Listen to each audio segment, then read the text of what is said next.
Alright. This meeting is being recorded. All right, good to go. Awesome. Well, welcome everybody. It's good to see that we've got a pretty good turnout here tonight. So I really appreciate you guys taking the time, and I also really appreciate being asked to come back again and have some conversation, share some of my tips about budgeting, finance, that type of thing. So for those of you that don't know, I am a certified financial planner. I've been in business and finance for about well over 20 years. I won't age myself and tell you exactly how many, but got a fairly extensive background in both banking, investments, and currently in financial planning. So I work with a lot of clients that from both clients who struggle, just with day to day and trying to budget, as well as clients who are more on the financial planning side, where they're trying to, reach their goals and get ahead. So it's quite interesting, the things we're going to go through today. We'll talk a little bit about how most of what we're going to talk about today, it actually does apply to a much broader scale. We often think of that only applies to certain of the population, but I can tell you from my experience working with clients, this is something that I'm addressing, and again, in different ways, but quite similar. So I really welcome any questions today. If anybody wants to, put their hand up and engage in conversation, I'm completely open to that. So we're going to get going. As you guys, So as you guys know, we're doing budgeting hacks, what you didn't learn on the internet. The challenge with the internet and budgeting, as we all know, is, sorry, did you guys lose my screen share? It's just booting back up now. Okay, sorry about that. There we go, we're good. Okay, perfect. So what you didn't learn on the internet. So of course, like anything, if you search the internet, you're going to find a million different opinions, ways to do things. And so we're going to go through some of the basics that I know kind of are tried and tested. And then again, anybody who would like to offer some feedback, completely welcome that. So our agenda tonight is we're going to talk a little bit about the word budget, explore why that word for most people does not have a good connotation. We're also going to talk about the simple basics that anyone can follow in terms of budgeting. For a lot of people, is very overwhelming. There's so many rules, there's so many ways, there's so many apps, there's so many different ways to do it. So I'm just going to talk about a really simple and easy way that everybody can use any tools they want, but to basically figure out, there's kind of two pots of money. We're going to talk about that. We're going to talk about 4 simple rules to live by. So easy ways to keep it simple. Gift giving on a budget. So I know we're coming up in the next couple months to Christmas already, which I can't believe. So we're going to be talking a little bit about ways to make that affordable. And then budgeting is a family matter. So this is something that I don't know, everyone knows about financial literacy not being taught. And I think it's a real concern. In Canada, we're very closed off about sharing our finances with our families, with our kids. And in a lot of countries, they're not. They talk openly about money. And it's become something, that has been very, it's been impolite or whatever the reasons are. So we're going to talk a little bit about the fact that that's actually hurting us and not helping us. And we have the ability to change that. And then we're going to talk a little bit about language to ease the pain when you're talking about being on a budget or whatever words we're going to use. There's some language that you can use that kind of, I guess it's the way we'll talk about it, is it's going to make people back down a bit and make it easier for you to, stick to your plan. And then questions and comments. And again, if you want to hold them till the end, feel free. But if you want to join in at any time, completely open to that. All right, so let's start with budget. So if anybody wants to pipe in, but why do we not like the word budget? If you feel like it's, a word that you don't like, or when you hear it, you cringe, what are the reasons that we traditionally react that way? Does anybody want to take a kick at that one? Either in chat or raise your hand. I'll jump in. I think the word budget feels restricting. Perfect. Yeah. So for a lot of people, that's exactly it. In a lot of people's minds, the words budget refers to not having enough money or being broke. So if you tell somebody, well, sorry, we're on a budget, somehow that then translates into, I don't have any money, or we're not doing well financially. It also means to some people that, you're basically going to tell me I have to give everything up. So it means, being restricted, or that I can't actually enjoy my life. And then again, the reason why I think the word budget, we feel, either embarrassed or, that it feels like you have no money, is it's also because people believe that the rich don't budget. And again, I can tell you that that's completely inaccurate. And as a matter of fact, most clients who I deal with that are wealthy, they are there, unless, if they've grown their wealth based on their income. The reason why they're there is because a lot of them actually have been budgeted their whole life. They've self-budgeted and put themselves on a plan. And one of the issues that often arises is we have to tell them, like, we have to actually do the reverse and say, well, now that you've done so well and you've been so restrictive, you can start spending a little bit more. And that's just as much as spending too much is a hard habit to break. The reverse, in teaching somebody who's been, who've run their whole life based on a budget so that they could, achieve what they want in life, telling them now, well, no, you can let off a little bit, is also a mindset that's really hard to change. So it's really interesting, the way people feel about the word budget. And part of why it's interesting for me is, when we talk about the word budget, when we talk about corporations, like, they're setting an annual budget, and that's not because they lack money, it's because they have a lot of money. They also talk about operating budgets. There's a lot of ways that the word budget in non-personal finance is actually a good word, but when it comes to us personally, the word budget means like, and I think this is something that's actually been passed down to our youth and our children, my own children as well. Like, if I say, well, in past years, oh, we're on a budget, to them, they're like, oh, we're on a budget because we're broke, we don't have enough money. And that's not always the reality. So I think it's a conversation and a mindset that we can definitely change as we move forward. So fact here, of course, millionaires make budgets. The thing about a budget is basically, and again, however you want to see it, but a budget is basically knowing how much money is coming in and how much money is going out. And so whatever you call it, and however amount of money, the people that aren't successful with their money in life are the ones that don't have a budget. So I'll give you some examples. We hear of Hollywood stars or musicians who go bankrupt, and it's because it's not because they didn't go on a budget per se, but it's because they had no idea of what money was coming in and what was going out, and whether that was a positive or negative. So really, that's all you really need to think about when you think about a budget. This is about knowing what's coming in and what's going out, and trying to balance that, or trying to make that work for you, because again, anybody who's been successful with money over the years is actually balancing their ins and outs, or at least aware, whether it's written down on a piece of paper, or they have an accountant or whatever. For us, there's a million ways when you guys are looking at this, for you to look at this in a simple way, just knowing what's coming in, what's going out. And we'll talk about some easy ways to let that happen, or to make that happen, that might actually work for you. All right, so this actually made me laugh when I seen it. So you want to buy a house on your own private island, but you're on a budget. So recently I was actually on vacation, and I often talk to my kids about, it'd be really great to live at the ocean and, have oceanfront property. And this picture, I actually have a very similar one on my phone, where there was a rundown building, and it wasn't on a rock, but it was kind of right on the shoreline, kind of a little on piers in the water. And I took a picture of it. Sorry about that. I took a picture of it and I sent it to my children, and I said, I actually think I found oceanfront property that I can actually afford.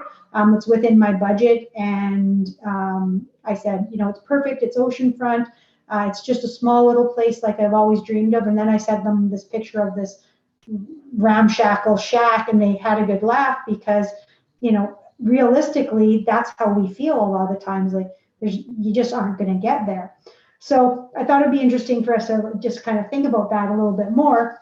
So if you don't like the word budget, there's other things that we can call it. I have some clients that actually call it a spending plan, because really that is partially what it is. We know we have fixed costs, and what we're trying to decide is, with the money coming in, how are we going to spend it? So what's the spending plan?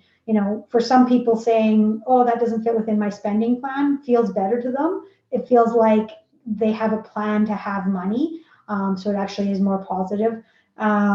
Expense tracking is another way. So I'm just, we're tracking our expenses. Cash flow is the kind of the higher end one that a lot of people use, is, I've got a cash flow plan, or, that type of thing. So really, a lot of different words, they all mean the same thing, but it's what feels good to you. So just throwing this out there, does anybody have another word that they call it? Is there another, some other way that you refer to your, cash in, cash out, your spending plan, if that's what it is, or your budget? Anybody else call it something different that feels a little better than being on a budget?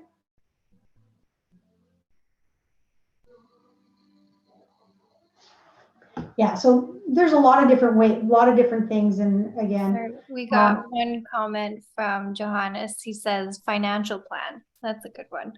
Yeah, so it is a financial plan, and tradition. So if that feels good, that is your financial plan or your finance plan. And again, that for a lot of people is what this is. Every financial plan. So as I mentioned, I am a planner. Every single financial plan, no matter whether whether I'm volunteering in the situation, because I do some volunteer work for people who can't afford planning, or I'm working with higher end clients, it all starts with cash flow. So we call it cash flow, or we call it a budget. I refer to it lots of times on a budget, because without knowing what's coming in and what's going out, we don't know what's left over to hit the goals. And so, yeah, financial plan is a good way to look at it, because it is the first pillar or the starting point of any financial plan. And so if that's where you're starting, then once you get going, you can move to the other pieces. So yeah, really good. Awesome. So moving on from there, let's talk about the simple basics that anyone can follow.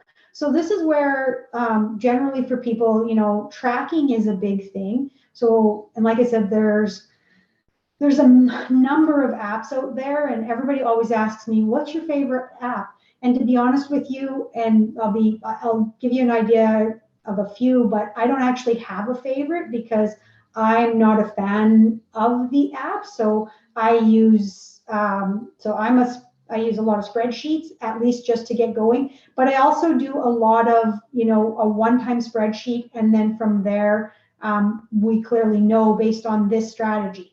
And so the strategy that I use is, we figure out what our fixed budget is first. And so this is everything you need to live. So whether it's a bill, debt, food, anything you have to spend money on to live and survive. This is rent, that type of thing. And the thing about the fixed expenses is, it's not just the things that come out of your account. It's things like I mentioned, food, clothing, some of those basic needs. And this is where this one gets really tough, because for one family, food is, $1,000 a month or $2,000 a month, and for another family it's $200 a month. And so it's not fixed in the sense that everybody's is the same. It's fixed in the sense, though, that you're going to agree to, this is how much I have to spend on groceries, and you're going to stick to that. You're going to stick to that fixed number. And what this actually does is, once you've taken care of all your basic needs, the things you have to pay, and what I often refer to with this one is, you don't actually really get much of a choice when it comes to fixed budgets. So to keep a roof over your head, you have to make either a rent payment or a mortgage payment, or figure out, you have to pay something, generally speaking. So it's an option as to how much you pay, maybe in some situations, but it's not an option about whether you do pay it. So that's why I say that's often, that is a fixed budgeted expense. So you have to, again, food, it's an option about how much you spend on food, but it's not an option to have some amount built into your budget that you're going to spend on food. Everybody has to eat. Everybody has to have heat. If you have bills, then you have to pay your bills. So that's really, the fixed budget is the part that I think is probably the hardest for clients to come to, or for people to come to, because there are the actual fixed things, and then there are the things that that should be fixed, but everyone's going to look a little different. And again, for a lot of people, what they feel is that within their fixed is actually not. So, eating out versus buying groceries, eating out is not in the fixed budget. It's actually in the spending budget, but buying groceries is in the fixed. Fuel for your car is in the fixed budget, where some people just feel like it comes out of their spending account. So there is a little bit of confusion, and this is why I like to lay it out with the things that you can maybe make a decision about how much, but you can not say, no, I'm not paying that.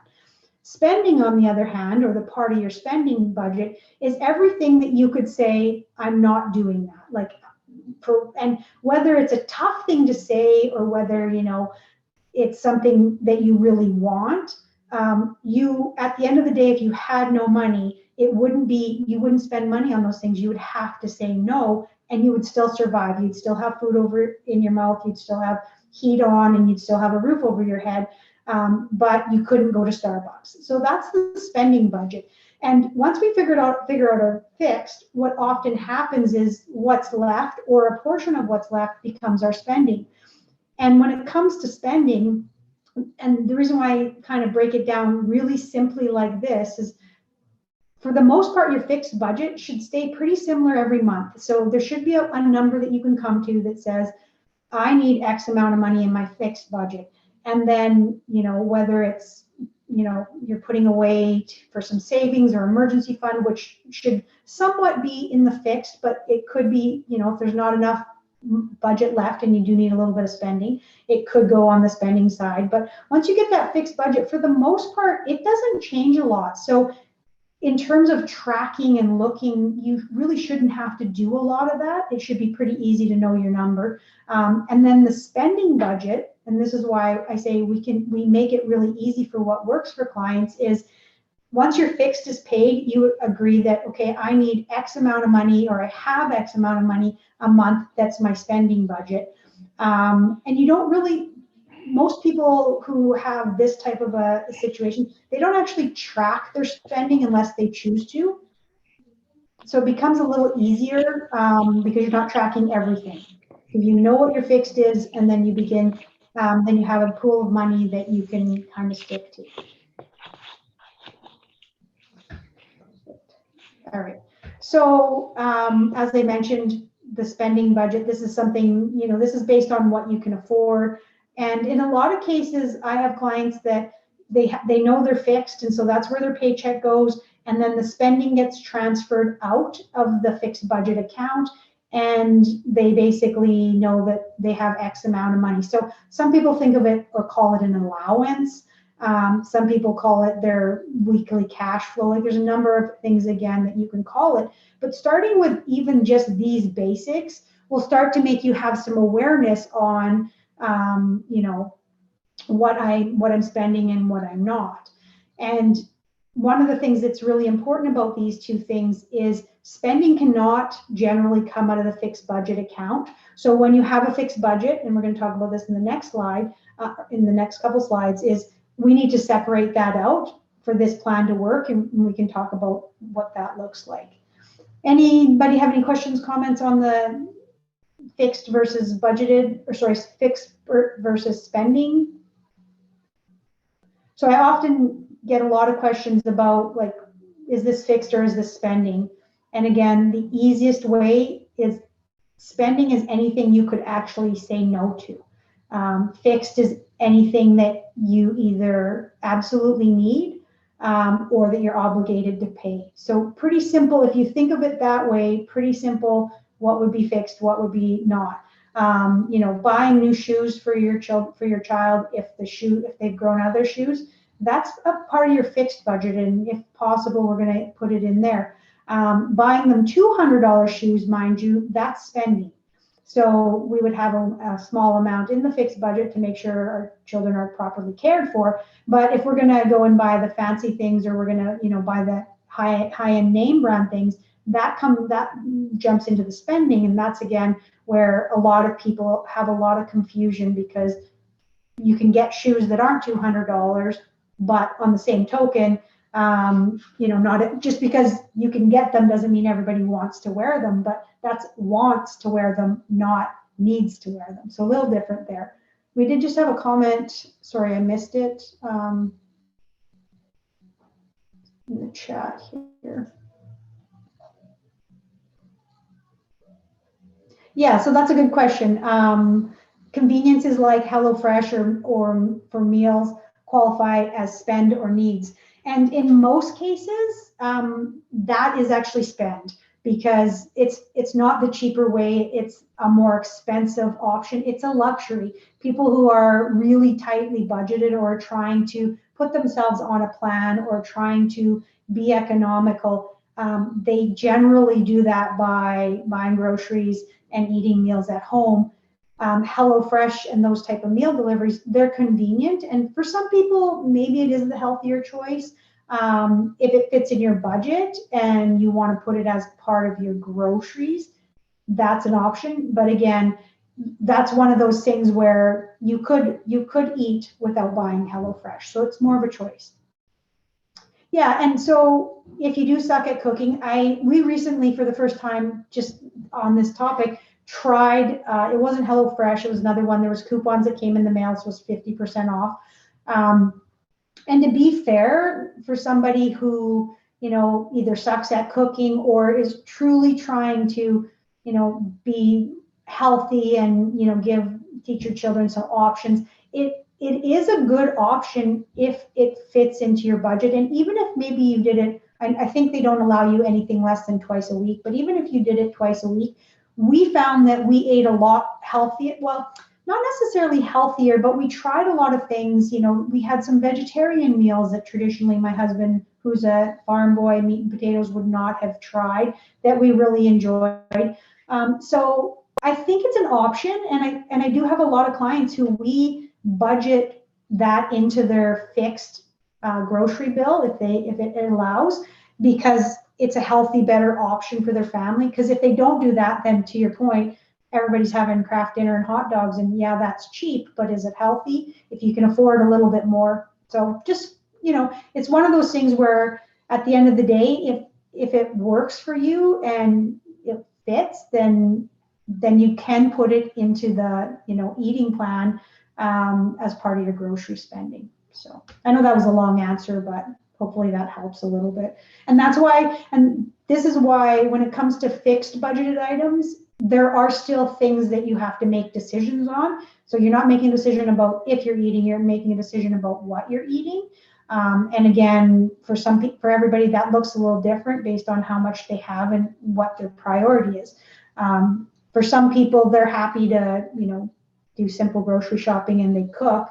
But if that's not you, hey, you have other options and you work that in. So part of the reason why it's important for us to start really thinking about controlling our ins and outs and controlling, you know, the money that we have is because of emergency spending.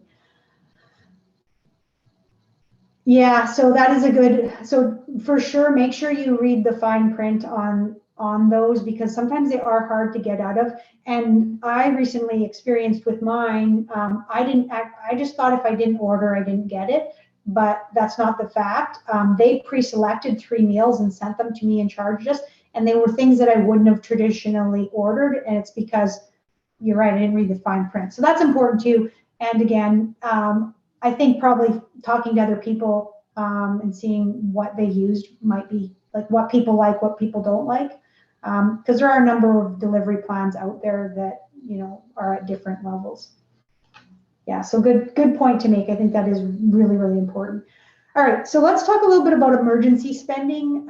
So part of the reason why we really need to be aware of how much is coming in and how much is going out is because there are so many, and I say emergency, but there's so many unexpected things that happen when you're raising a family and running a household that if you're really tightly budgeted, where finances go really bad or where people end up really struggling or, having huge financial problems is when an emergency happens and they're not prepared for it or they have nowhere to take the money from, and then they end up having to go into their fixed costs, and don't make their rent payment or don't make their mortgage payment or having trouble. And unfortunately, that's what part of what we're trying to avoid. We're trying to say, like, we need to prepare for this, we need to put a little bit of money aside, and just think that it's not if it's going to happen, it's when it's going to happen. So according to a 2018 survey, 34% of households experienced a major unexpected expense in the last year. And 40%, 39% of them said that they wouldn't be able to cover $1,000 price tag using their savings. And I don't think this is uncommon, that a lot of people, like $1,000 hit would be, very, very hard for them to handle. I haven't heard a stat this year, but 2 years ago, there was a stat that basically said that like 30% of Alberta's families were one paycheck away from not being able to pay their bills. So that just meant that if they lost their job, that would be it. And so it's a pretty scary fact. And so we really want to, it's not about when it's going to happen, or sorry, if it's going to happen, it's more about when it's going to happen. So anything we can do to try to slowly prepare for it. And in fact, this is how people traditionally pay for these things when they come up. So 40% pay using savings if they have any. Some people, are lucky enough to maybe have some investment savings. And again, 40% is a pretty scary number, especially if it's in RSPs where they're going to be taxed, 20 to 30% for taking it out, or in a time where there's market condition like we've had in the last year, where if you have to take money out, $1,000 coming out might cost you $2,000 once you've paid the taxes. So that's a pretty steep price to pay. So using savings that aren't allocated for emergencies can be a very costly way, but it's what families have to do. Very, very common, 19%. I would say it's probably higher for people who actually have a credit card. But again, there's a lot of people in this category who wouldn't actually have a credit card. Use a credit card, and then they have to carry that. So credit card interest, and they pay it off over time. This again is where people get caught up in not being able to pay off their credit card, because if they didn't have the money for the expense, it's also probably a challenge to be able to come up with extra money to pay off the credit card. So it becomes a little bit of an ugly cycle. 13% would reduce spending on other things. Again, if it's your fixed costs, you might be able to reduce a little bit, but the spending, which we talked about, so we have our fixed and our spending. What we see a lot is people feel like they're going to try to reduce their fixed costs, but not their spending costs. And so that's why we want to separate them, because we want people to understand that, yeah, it sucks if you don't have extra money to spend, but if you ran into an expense, you're better off to cut your spending and, suffer for a month or two with not being able to have some extra money to go out or buy McDonald's or have a coffee or whatever it is, rather than try to cut your fixed costs or miss out on paying your fixed costs. So that's another area that's quite interesting, that's the first place people want to cut is on their fixed costs, but traditionally it's not their fixed costs that are actually hurting them, it's their spending. 12% would borrow money from a family or friend, which would be great, but not everybody has the ability to do so. Not everybody has a family member or friend who has the ability to loan them the money. And then again, in most cases, if you have to pay it back, that just puts you in a bad position. And then some people take out a personal loan.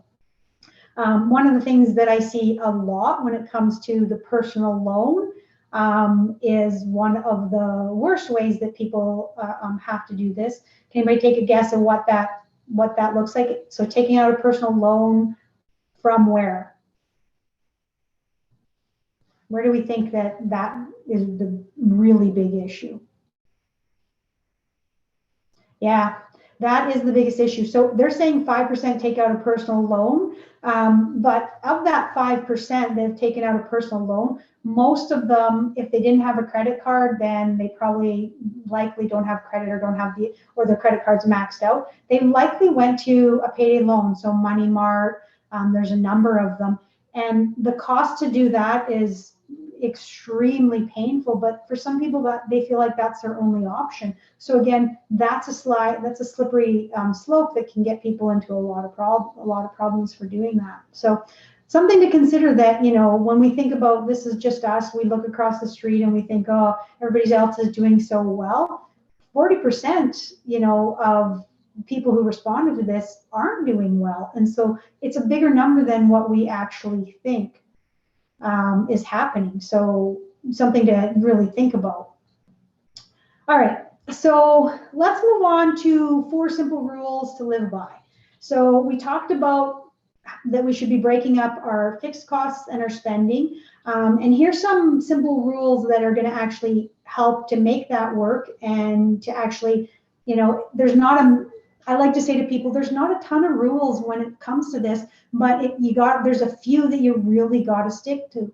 And so rule number 1, that, as I already mentioned, you have to have at least 2 accounts. And so when I say 2 accounts, there's, you know, a number of ways that can happen. So you need to have a primary bank account, which is your fixed account. That's where all your fixed expenses come from. You know, you don't get to buy anything that's not budgeted or fixed out of that account. So if you're buying groceries, you can only buy them from, you know, if you've got $400 in account allocated, you can only spend the $400. Anything over and above that, you're now moving into the other account, which is your spending account. And basically the way this works is you have all your income going into your fixed account, and once you know what that number is that needs to stay there, whatever else you're moving, your spending account, it has to move out into another account.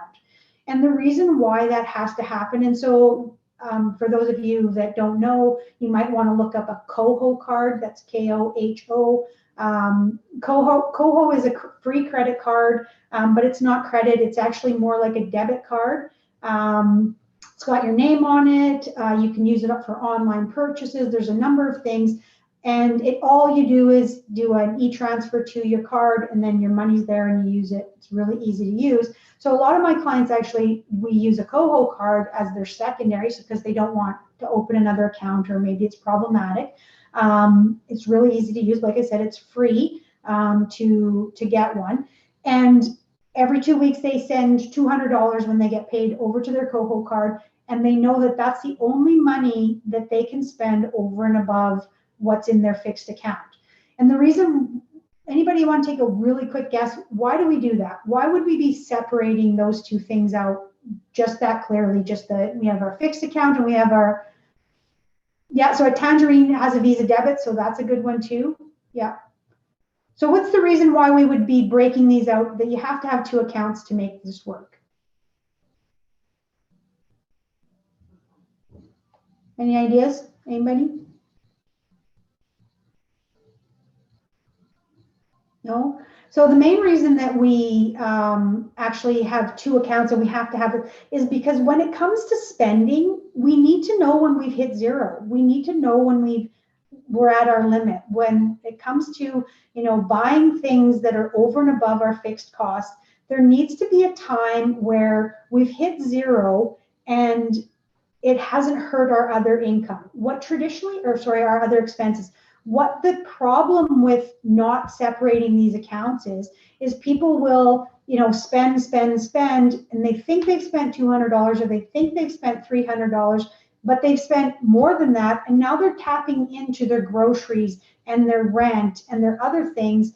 And it's not because they're not trying to, it's just that there was no stop point when they came to their max. There needs to be a stop point. So this is why separating it out is really important.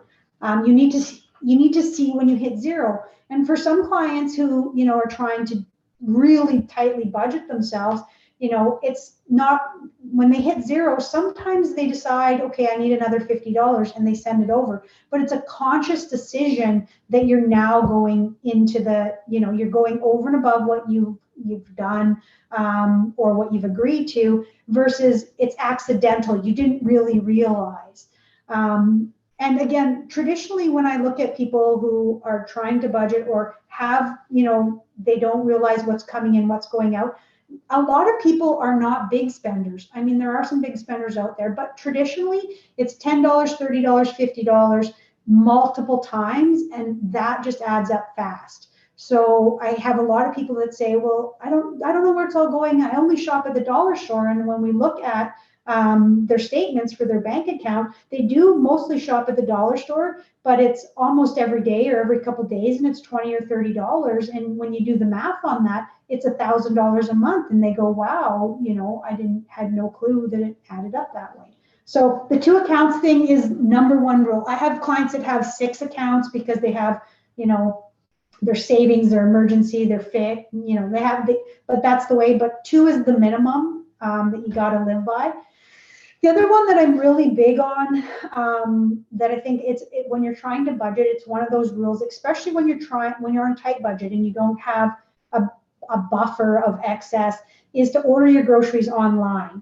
And the reason being, and again, a lot of them will need a credit card. And as I mentioned, there's Koho, there's Tangerine, Visa debits. They will all work for online grocery ordering. But the thing about this is, it allows you to actually go in and see exactly what you're spending before you spend it. So if you're only spending $200 every 2 weeks, you can clearly see, what choices you're making, whether you've overspent, so you need to throw some things out of the cart.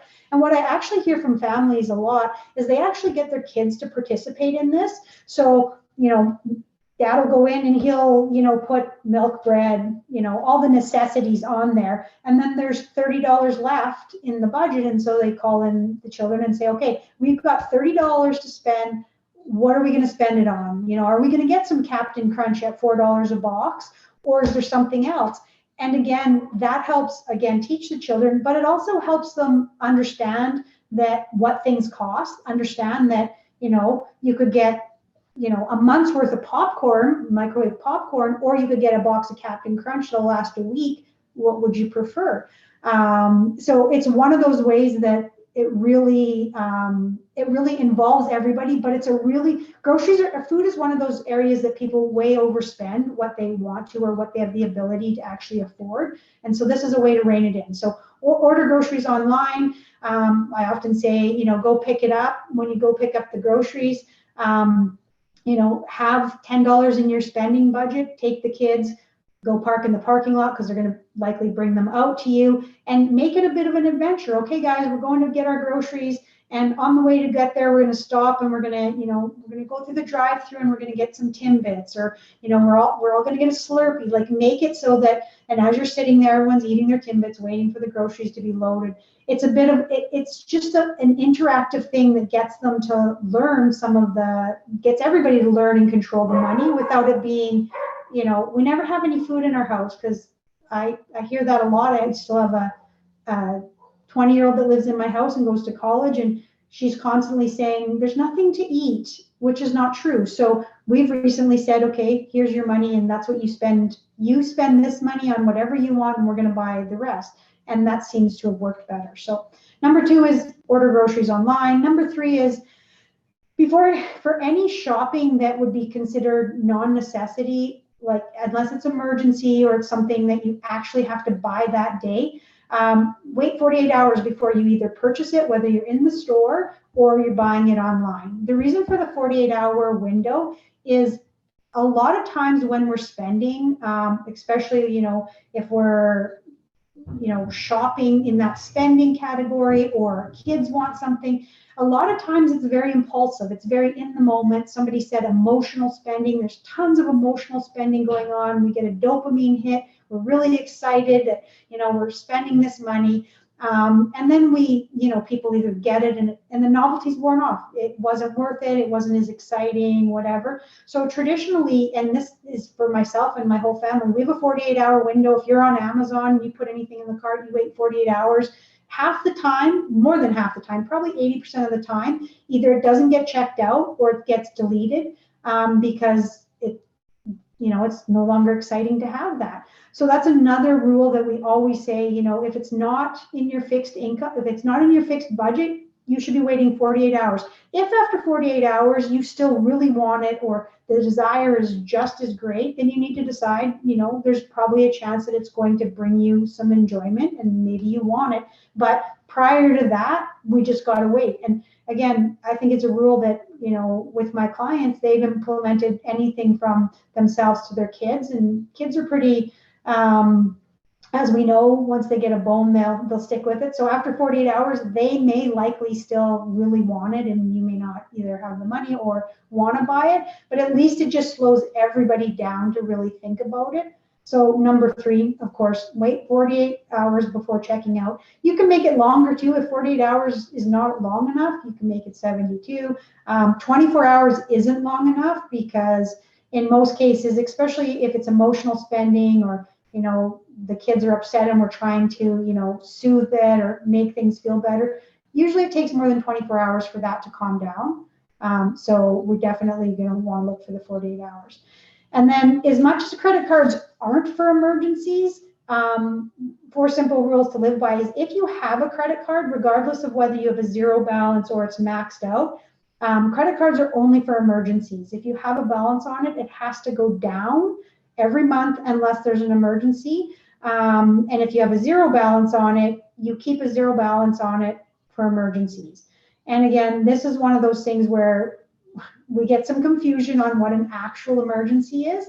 So an actual emergency is, and this is the way, I usually ask people to break it down and think about it, but an actual emergency is if you didn't have your credit card, would you call a family member and friend and borrow money from them and tell them, I need to borrow money from you because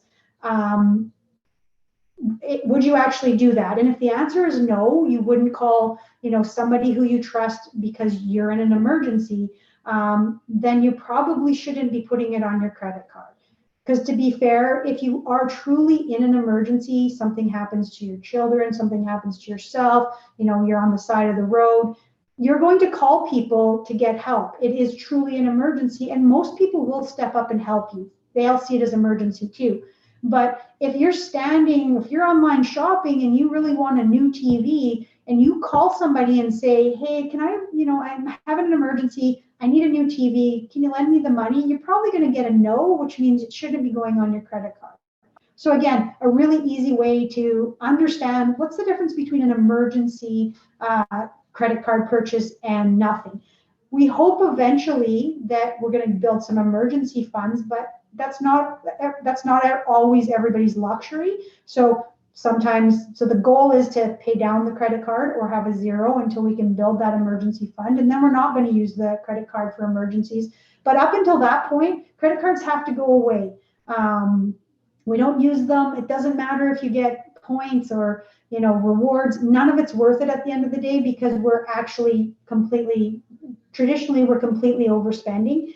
And the other thing about credit cards, if you are in the place where you use them a lot, what the last thing we want to do on this point is you got to take all your credit card out of your Google. You can't have it, your Apple Pay. You've got to deregister it so that it makes it harder to actually to make those purchases. You want to stop yourself and your children from being able to just go charge. You need to be able to walk over, get your credit card. And for some people, this goes to the extent where they actually call the bank and tell the bank, I lost my credit card, I need a new one, but I want a new card number. And so the new card, and the bank goes, okay, no problem. And you have to tell them you want a new card number or they'll just send you the same card, which won't help. Once you get your new card number, your old card won't work anymore because they will have canceled it. And once the card comes in the mail, I always tell clients, don't open it. Put it in a drawer because it's an emergency card. and don't even look at the number. So unless you actually need it for an emergency, and keep paying it down, or have it at zero, whatever that looks like. Because again, part of the problem we have with spending is the convenience that it's there. All right.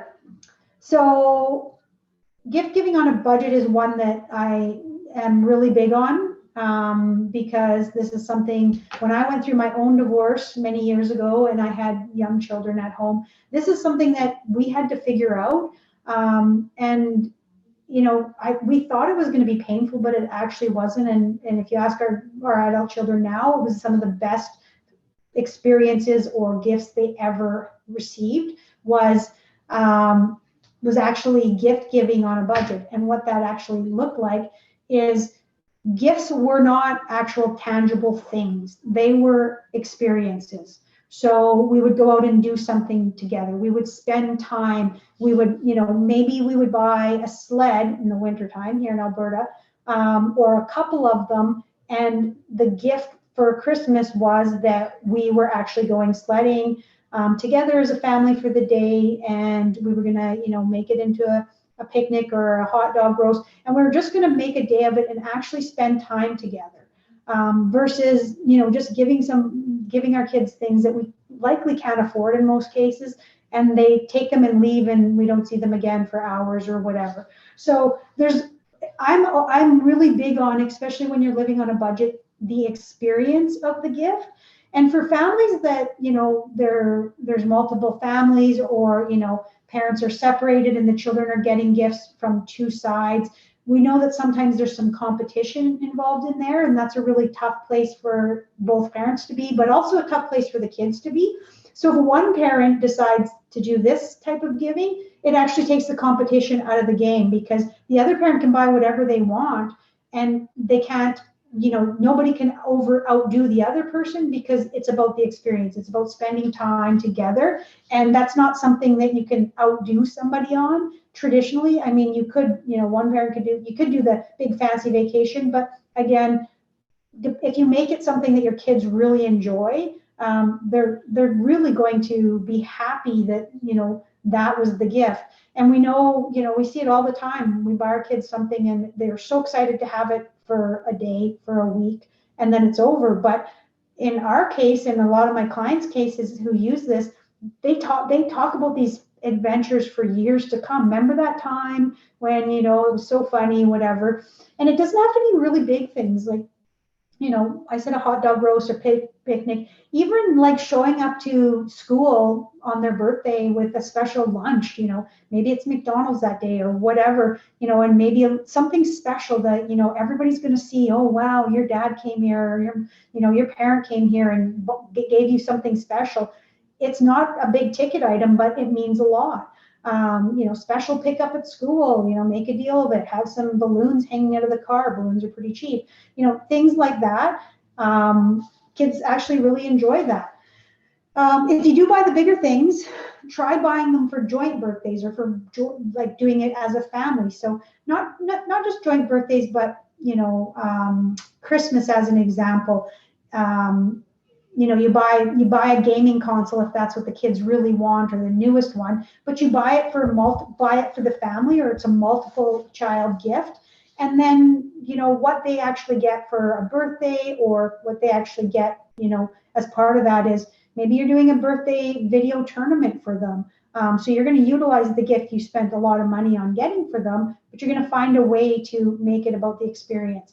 If your kids are into crafts, or building things, again, making homemade gifts, a big hit for a lot of families, as long as you're doing things that people are interested in. Wood burning is a cheap experience. A lot of kids are interested in it because there's smoke, and but it's actually something that is fun to do and doesn't cost a lot of money. And the thing about the gift giving on a budget and the experience is, very few families are actually doing this. So it does become really unique. Even people who have a lot of money, people who are wealthy, a lot of times they're quite busy and they're not spending the time with the kids. And as much as, I mean, I had 3 teenage daughters at the same time, as much as the kids act like they don't want to spend time with us and we're not important to them, when you're doing something like this and making it about them and making it special, it does actually quickly change. Any questions on gift giving on a budget before we move on to the last little topic here before we're done? So the last really important one is that budgeting is a family matter. So I really think this is the most important thing we're going to talk about today, that when it comes to budgeting, you have to involve your kids, you have to involve the family. They don't understand and they won't understand limits unless we educate them. They're not getting financial literacy from anywhere else other than from their parents at this point, or the internet, which is inaccurate. So like I mentioned, let them be involved in the grocery shopping online. Maybe make it a game. Like, I'm going to let you guys figure this out, but we've got to be under the game is to keep it under the budget. Make sure they understand why you're doing this. It's not because you're cheap and because you want to hoard the money. It's because we're trying to make sure that we can take care of ourselves and that we can, better ourselves, and, we can maybe, spend a little more time together, all kinds of things like that. So we've got to talk about your plan and involve them. Making your plan visual, again, this is another one. When my children were teenagers, we printed it out, we let them see what things cost. This is something that we don't do a good job of as a general rule. We used to have our kids go, is that really what you pay for a mortgage payment? Like, that's like, oh my God, how do you afford this? Once we posted it on the fridge and said, like, this is what we're paying. And we put everything up there. Child support went up there if we were paying it out, grocery bills, like it all went there. And if there was ever a conversation, we circled back to say, well, this is why I can't, is because, we have these things that have to get paid. And that makes a huge difference for them to understand the visual part of the plan, because just saying, well, we have lots of bills or it costs us this, breaking it down is going to really help them figure out what things are worth and what things cost. It's also important that you give them a small spending limit. Once you figure out your spending, I think you need to, even if it's a small amount, you need to give them a small amount and say, you need to make some choices. And as parents, we really have to be good about sticking to that. A lot of us say, we give them, and then they come back asking, and we give, and we give, and we give. So we got to, just like we've got to have a stop point, a 0 point for ourselves on spending, we need to do the same for our kids. And then also building rewards for sticking to the plan. And again, this is where, as a family, it's really great to do this, because we're going to post it on the fridge. We're going to talk about it. Everybody's going to be on a spending limit. And we're going to say, if we can stick to this for the next 6 months, we're going to put $25 a month away into an account. And in 6 months, we're going to do X. Something that everyone's like, yeah, that would be great if we could do that. We've never done that before. And again, it doesn't have to be a huge, maybe it's a experiential thing, but the family's got to have a goal to be working towards. This is just something that I think is really important for us to keep in mind too, is that financial illiteracy is more common among low-income individuals because they typically don't have wide access to accurate financial information. So youth in low-income households can fall victim later as adults to scams, high interest rate loans, and increasing debt. It's quite common for kids who came from low-income families that have gone on to post-secondary education. They usually end up with a really high debt load because they're not exactly sure of their options. So something really important there that I think we need to talk about. And then the last thing, that when we're talking about our budget, we really need to use language that actually makes people understand that it's a choice. So I don't have any money for that is way better language to use than I can't afford that, or we don't have any money. Because I can't afford that, again, doesn't feel good to say, and we don't have any money is not true. Most people are going to call you on that. You do have money. You have money for the things you want to have money for. So when you use the word for that, what you're implying is, I'm choosing not to spend my money on what you're asking or what we're expecting, which is different than I have no money or I'm broke. You're implying and you're telling them that it's a choice. That's not my priority at this time is another way to say that. So again, this is a way of saying that you don't want to spend money on that. So it's not, I don't have money, or we're broke, or, any of those things, because that's all just negative conversation. This is another way of saying that's not my priority. So yeah, you may want, to eat out today, but that's not my priority. My priority is that we stick to our plan and that we're going to eat at home. So again, language is really, really important. We want to make sure that people understand that, or that our kids understand that. And then last but not least, stop comparing yourself financially to other people. This is one of those things where, again, you look around and you know your situation inside and out, but you have no idea. The only thing you know about somebody else is what they want to show you, and they want to show you only the good things. You can't see all the negatives going on. You can't see if they have credit card debt. You can't see if they're, gonna have their vehicle repoed. You can't see any of that stuff, but you know that about yourself, so you think that you're worse off, and that's not always the case. Basically, when you're making comparisons, you're always going to think you're lacking. And with that, if you're focused on comparing yourself to everybody else, then you're less focused on staying on track and staying on your budget. And I can tell you from experience, some of the people in your neighborhood who you feel are the most wealthy, in a lot of cases, are the worst off. You, with no debt and on a budget, likely would be better off than some of them, but that's not what we see. So important to keep that in mind. As I mentioned at the beginning, there's a million different apps, there's a million different ways to create a budget. And if whatever you've tried in the past isn't working, try something else. Try the spending and fixed income. Just keep trying until it works. And it's really important to keep in mind that it's going to be hard in the beginning, and it's probably the first 90 days, it's not going to feel like it's successful. There's going to be things that come up. You're going to, over here and under there.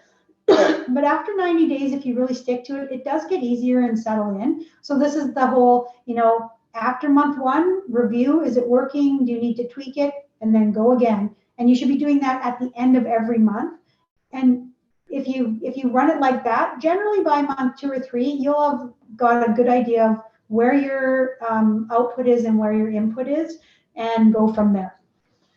All right, so we're at the end of the presentation. Questions, comments, anybody want to share?